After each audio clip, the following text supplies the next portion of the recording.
ako ng tubig guys kasi gagawa tayo ng ulam.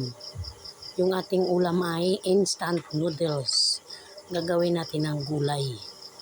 Yan guys, kumukulo na konti ang ating tubig. So magwi-wait lang tayo ng ilang minutes. Meron tayong noodles at itlog. Ito at saka malunggay. Gagawin natin gulay.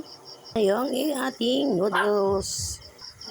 Habang magwi-wait tayo ng lumambot ang noodles guys. So wait lang kayo dyan guys. Ilagyan na natin ng kanyang mga ingredients. So maglagay na tayo ng itlog.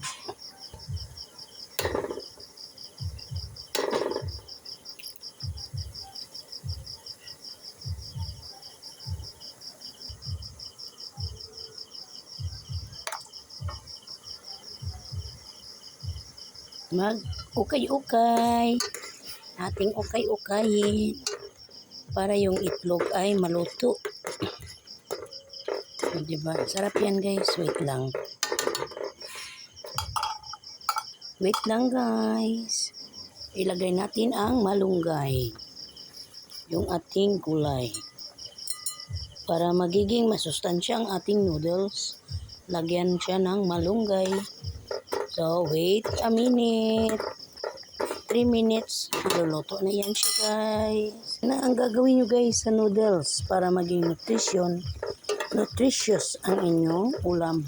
Yung ating pancit noodles ay maging nutritious. Okay?